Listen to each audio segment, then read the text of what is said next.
you, ladies and gentlemen. I'm back again. I just want to bring you up to date on some things. You know, when Jesus the Christ was on earth, according to the story, they talked about how he got the message very young. And he hung around the older people because the older people was where it's at. And he got a chance to learn far beyond his years, but at the same time with his innocence of his youth and his understanding of age brought him to an understanding that was far, far from the general understanding of the public. And so he was able to speak with wisdom, especially in his day and in his time.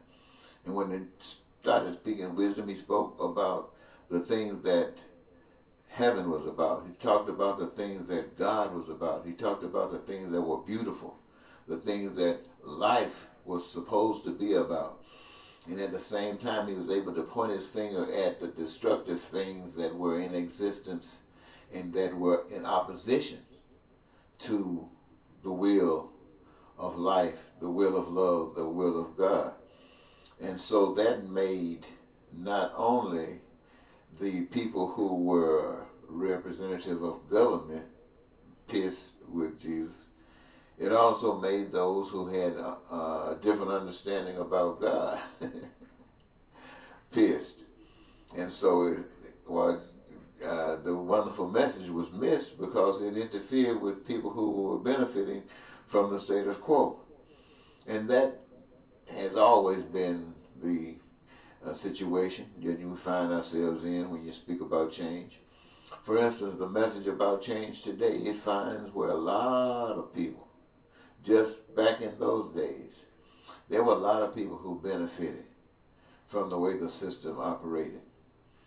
And for somebody to come in talking about change that interfered with what they understood as being success, they weren't having it. And that's the same thing today. These people aren't having it. So even when you come up and say, well, based upon where you are at, this new system does not interfere with that.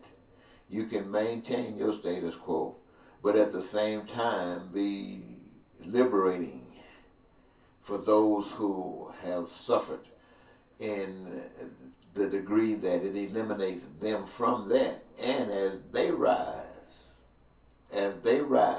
because they will rise to the level where you're at, but they won't stop there because now they are free to continue to grow. And rather than just punish you for the road that you've chosen, we grab you and hold you on with us and take you on up with us until we go wherever life leads us. Well, this is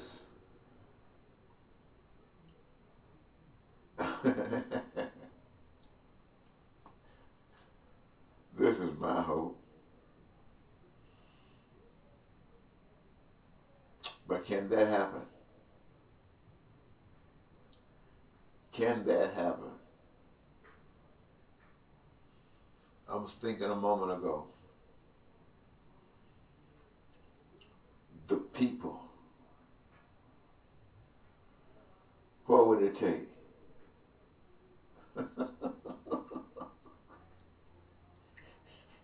And I couldn't come up with an answer.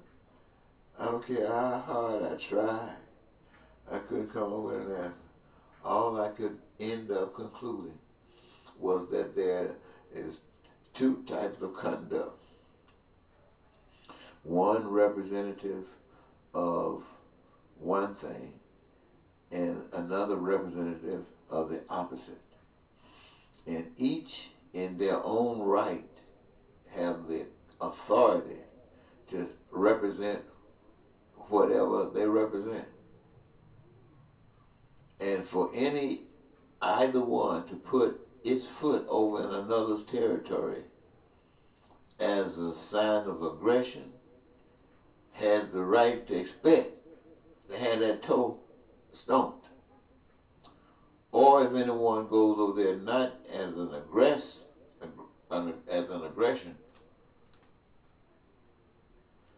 but perhaps to be beneficial, then that one will be received. Somebody coming, I got to go again. Talk to you later. Bye.